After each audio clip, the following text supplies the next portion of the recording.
नमस्कार दोस्तों, renew academy में आपका स्वागत है। आज हम क्या पढ़ेंगे? पद्मावत पढ़ना चाहिए था, लेकिन हम पद्मावत को पढ़ने से पहले हम जायसी को पढ़ लेते हैं। पद्मावत के जो रचयिता हैं, कवि हैं, कौन है? मलिक मोहम्मद जायसी। पद्मावत को पढ़ेंगे हम, लेकिन उसके पहले जायसी के बारे में हम पढ़ेंगे। उनका जन्म कहाँ हुआ था, क्योंकि क्वेश्चन पूछा गया है कि जायसी का नाम जायसी क्यों पड़ा, और उनकी जो रचनाएं हैं तमाम, उसके बारे में भी पूछा गया है। ये सारी चीज़ें हम आज देखेंगे, उसके बाद हम पद्मावत को पढ़ेंगे। तो मलिक मोहम्मद जायसी हैं। आप सबको मालूम होना चाहिए कि इनका नाम जो है, इसमें 3 नाम जुड़े हुए हैं, मलिक मोहम्मद जायसी। अब ये मलिक क्या है? पैतृक नाम। मलिक क्या है इनका? पैतृक नाम है मलिक। मूल नाम क्या है इनका? मोहम्मद। इनका मूल नाम था जो मोहम्मद था, और स्थान विशेष के कारण इनका नाम जायसी पड़ा। इस चीज़ को आप लोग अपना जान लो कि मलिक मोहम्मद का नाम मलिक मोहम्मद जायसी कैसे पड़ा।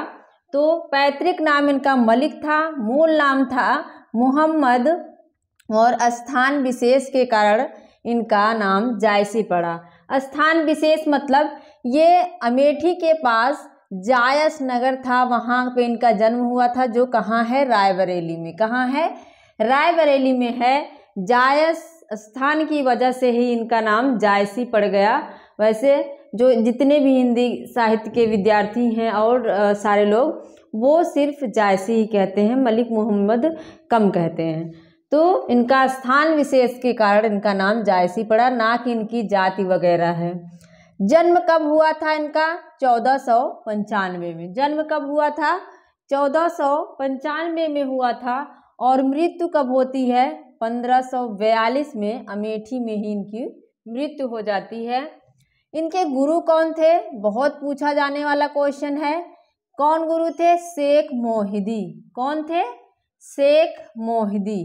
कौन? शेख मोहिदी। अपने जहन में बैठा लो। ये जो शेख मोहिदी थे, वो निजामुद्दीन औलिया की शिष्य परंपरा में थे। ये जो शेख मोहिदी थे, वो निजामुद्दीन औलिया के ही शिष्य थे। इसके बाद पूछा जाता है आश्रयदाता कौन था? तो आश्रयदाता ये अमेठी के नरेश थे, अमेठी के राजा थे राम सिंह। उन्हीं के आश्रय में ये रहते थे। लेकिन समकालीन अगर पूछे तो बात बदल जाती है। आश्रयदाता में राम सिंह हैं, लेकिन समकालीन में शेर शाह सूरी आ जाएंगे। कौन आ जाएगा? शेर शाह सूरी आएंगे।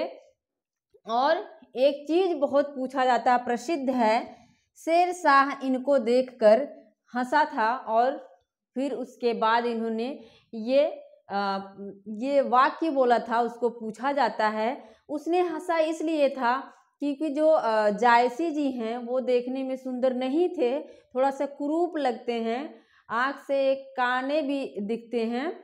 तो उन्हीं को देख के शेरशाह हंसता है, और फिर वो कहते हैं मोहिका हंसेस की कोहरही, मतलब कोहरही मतलब कुम्हार, जो घड़ा वगैरह बनाते हैं इनको कुम्हार कहा जाता है। तो उनका कहना था कि मोहिका हंसे, हम मेरे ऊपर हंस रहे हो कि उस बनाने वाले भगवान के ऊपर हंस रहे हो। जैसे अगर कोई कुम्हार किसी घड़े को बना रहा है और घड़ा क्या है, थोड़ा सा टेढ़ा मेढ़ा हो गया, तो उसमें उस घड़े का क्या दोष है? उस घड़े का दोष नहीं, बल्कि उस घड़े को बनाने वाले का दोष है। तो उसी के प्रत्युत्तर में वो कहते हैं जायसी, मोहिका हंसेस की कोहरही, मेरे ऊपर हंस रहे हो कि उस भगवान के ऊपर हंस रहे हो। इसको आप लोग मोस्ट इम्पॉर्टेंट लगा लेना, ये पूछा जाता है। इसके बाद एक चीज और है, इन्होंने आखिरी कलाम में, किसमें? आखिरी कलाम इनकी जो रचना है कौन सी है? आखिरी कलाम कौन सी रचना है? आखिरी कलाम रचना है। उसमें एक कहते हैं, भा अवतार मोर नौ सदी, 30 बरस ऊपर कभी बदी। क्या कहते हैं? भा अवतार मोर नौ सदी। ये क्या चलता था इनके यहाँ पहले? ये हिजरी संवत चलता था। मतलब एक इनका कहना है कि 900 हिजरी संवत में मेरा अवतार हुआ था, 30 बरस ऊपर कब बदी। इसके बाद ये पूछा जाता है कि जायसी का प्रिय अलंकार क्या है। जायसी का प्रिय अलंकार क्या है, तो हेतु उत्प्रेक्षा। क्या है, हेतु उत्प्रेक्षा है। अगर पद्मावत में पूछे कि प्रमुख रस कौन सा है, पद्मावत में अगर पूछे प्रमुख रस कौन सा है, तो उसमें शुरुआत जो होती है श्रृंगार रस से। किससे होती है, शुरुआत तो श्रृंगार रस से होती है, लेकिन जो उसका अंत है वो किस रस से होता है, वह शांत रस से होता है। इसका आप लोग ध्यान देना इस बात का कि शुरुआत तो श्रृंगार रस से होती है। पद्मावत में पद्मावती का वर्णन होता है, रत्न सेन से पद्मावती का प्रेम संबंध दिखाया जाता है, लेकिन जब पद्मावती क्या हो जाती हैं, जौहर हो जाती हैं, और लास्ट में क्या, उनके अलाउद्दीन खिलजी के हाथ में राख लगती है, तो लास्ट में क्या है, शांत रस से इसका समापन होता है। रचनाएं देख लेते हैं हम। पद्मावत जो कि एक बहुत ही प्रेमाश्री की सबसे प्रसिद्ध रचना मानी जाती है, पद्मावत है, जिसमें मन का प्रतीक है। हम आगे पढ़ेंगे इस चीज को कि कौन सा पात्र किसका प्रतीक है, आगे पढ़ेंगे। रत्नसेन है, पद्मावती है, नागमती है, और उसमें सुआ भी है जो गुरु का प्रतीक है। ये सारी चीजें हम आगे देखेंगे। अखरावट है, ये बहुत पूछा जाता है। इसमें क्या है, इसमें जो वर्णमाला के प्रत्येक अक्षरों पर, वर्णमाला के प्रत्येक